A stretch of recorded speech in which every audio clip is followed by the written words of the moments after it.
जय हिंद। और मेरा वीडियो उन युवाओं के लिए है, कुछ उन यूथ के लिए है जो काफ़ी लंबे समय से तैयारी कर रहे थे भर्तियों की, फोर्स से संबंधित भर्ती की, आर्मी की, एसएससी की या पुलिस की। आज पुलिस का रिजल्ट आया है। कई सारे ऐसे बच्चे हैं जो काबिल होते हुए भी सेलेक्ट नहीं हो पाए। हम आर्मी की बात करें तो आर्मी में कुछ ऐसे बच्चे थे जो फिजिकल में टॉपर्स थे, लेकिन मेडिकल में फेल हो गए, कोई डॉक्यूमेंट में फेल हो गए।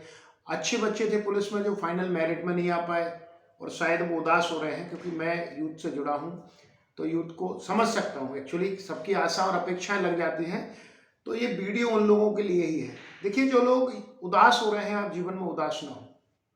उदास इसलिए ना हो कि आप अगर मेहनत कर रहे हैं, पूरी शिद्दत से आपने मेहनत की है और मेहनत करने के बाद आपको रिजल्ट नहीं मिला, तो ये दो चीजें दिखाता है। मेहनत के बाद रिजल्ट ना मिलना दो चीजें दिखाता है कि आने वाले भविष्य में आपके लिए कुछ अच्छा होने वाला है, कुछ बड़ा होने वाला है। अगर आप प्रयास छोड़ देंगे तो असफल हो जाएंगे, प्रयास करते रहेंगे तो जो आज आपको मिल रहा था कहीं उससे बड़ा मिलेगा। मैं छोटा सा एग्जाम्पल बताना चाहूंगा डॉक्टर कलाम साहब का।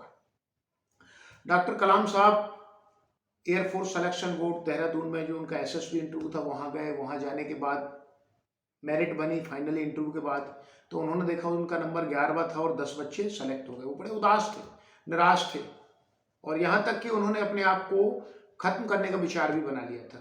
ऋषिकेश गए, ऋषिकेश में जाकर गंगा जी के तट पर रो रहे थे। वहीं उनको स्वामी शिवानंद जी महाराज ने देखा और उनको समझाया कि बेटा, तेरे जीवन में कुछ अच्छा होगा, तो अपनी कोशिश कर, ये तेरी असफलता नहीं है, तू कुछ अच्छे के लिए बना है। उन्होंने सोचा चलो ये तो तसल्ली देने के लिए बोल दिया होगा, आगामी देखते हैं। लगे रहे। उसके बाद जो घटनाएं हुई तो आपको पता है कि वो पद्म भूषण बने, पद्म विभूषण बने, भारत रत्न बने, मिसाइल मैन बने, भारत के राष्ट्रपति बने, और ना सिर्फ राष्ट्रपति बल्कि भारत के सर्वश्रेष्ठ राष्ट्रपति बने। जब तक भारत का इतिहास रहेगा, भारत का हम बोलेंगे अस्तित्व रहेगा, तब तक डॉक्टर कलाम साहब का अस्तित्व रहेगा। अब थोड़ा सा इसके बैकग्राउंड पर देख लेते हैं। क्या कलाम साहब अगर एयरफोर्स सिलेक्शन बोर्ड में उनका सिलेक्शन हो जाता, वो एयरफोर्स के पायलट बन जाते, तो क्या भारत के राष्ट्रपति बन पाते? चलिए मान लेते हैं वो एयर चीफ मार्शल बन जाते, सबसे हायर रैंक। पर क्या उन्हें आज कोई जानता? पता नहीं कितने चीफ मार्शल रिटायर्ड हो गए। आज राष्ट्र के लिए कितना कुछ किया, ना सिर्फ अपने लिए बल्कि राष्ट्र के लिए।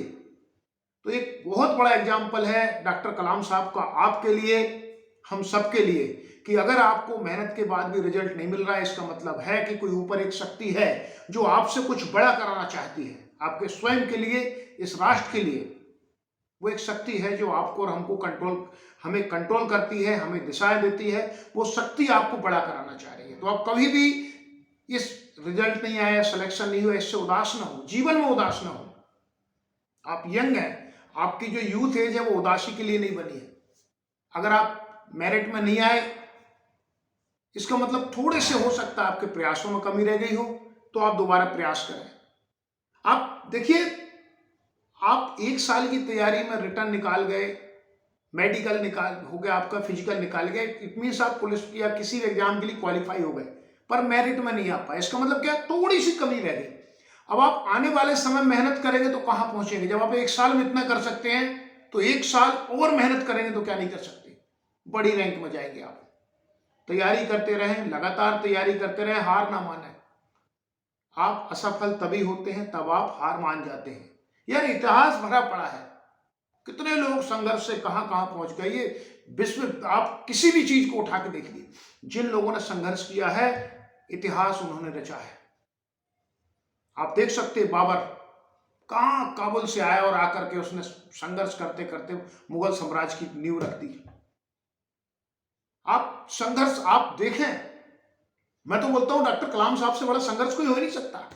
उन्होंने कितना संघर्ष किया है। और नहीं तो फिर आप मर्यादा पुरुषोत्तम राम जी को देख लें। जब राजा दशरथ के घर में थे तो सिर्फ और सिर्फ राजकुमार राम थे, पर जब 14 वर्ष वनवास गए, वनवास से बाहर आए, तो मर्यादा पुरुषोत्तम श्री राम बनकर आए। इसका मतलब क्या है कि जो संघर्ष होता है वो आपको शाइनिंग देता है, चमक देता है, आपको मजबूत बनाता है। तो उदास नहीं होना, निराश नहीं होना, लगे रहें तैयारी में, जी भर के तैयारी करें। आने वाले समय में फिर वैकेंसीज हैं, बहुत सारी वैकेंसीज हैं।